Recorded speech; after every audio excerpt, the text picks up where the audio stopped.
रायत, ये क्या हरकत थी? कौन सी हरकत? बनो मत। तुमने करीम को रोका था महापारा को लेने जाने से। कहाँ है वो? लेने गए थे तुम उसे? अपने घर पे है मॉम, क्या हो गया? तुम क्यों कर रहे हो ये सब कुछ बेटा? तुम्हें अंदाजा है तुम्हारी वजह से कितनी परेशान हुई होगी वो? मेरी वजह से क्यों? 1:30 बजे उसका कॉलेज ऑफ होता है और इस वक्त क्या टाइम हो रहा है? हाँ तो तुम करीम को जाने देते ना उसे लेने के लिए, वक्त पर ले तो आता उससे वो। अच्छा चलें ठीक है, अब आप फिक्र नहीं करें, अब से मैं उसे रोज वक्त पर ले आऊंगा।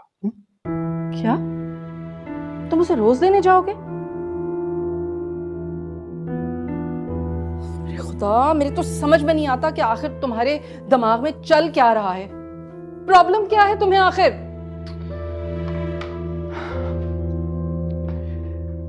प्रॉब्लम ये है, क्या मतलब? क्या कहना चाहते हो तुम? मैं कहना ये चाह रहा हूं कि कल जिस बेटे से गुस्सा होकर आप बात ही नहीं करना चाह रही थी, आज खुद उसके सामने आकर बैठ गई। क्यों? महापारा के लिए ना। देखिए अम्मी, मैं उसे प्रोटेक्ट करना चाह रहा हूं जो आप नहीं कर पा रही। मैंने महापारा को अपनी बेटी की तरह पाला है। मुझे अच्छी तरह से मालूम है कि उसके लिए क्या करना बेहतर होगा। देखिए अम्मी, उसे ओन करना और उसके लिए स्टैंड लेना सबसे बेहतर है, वरना दूसरे लोगों का हौसला बढ़ता है। फिर वही बेकार की बातें राय।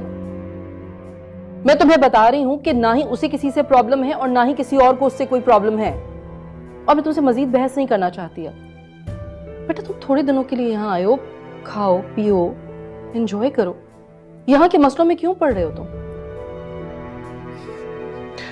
You know what मॉम, उसे प्रोटेक्ट करने में ही मुझे मजा आ रहा है, तो आप समझ लें कि मैं बस इसी तरह एंजॉय कर रहा हूं। अच्छा, और फिर ये जो 1 महीने बाद तुम वापस चले जाओगे फिर क्या होगा? फिर ये है कि मैं हालात आपके हक में रख दूंगा। मेरे जाने के बाद आपको महापारा के लिए स्टैंड लेने की जरूरत ही नहीं पड़ेगी, क्योंकि हर कोई उसे एग्जैक्टली वैसे ट्रीट करेगा जिस तरह आप चाहती हैं।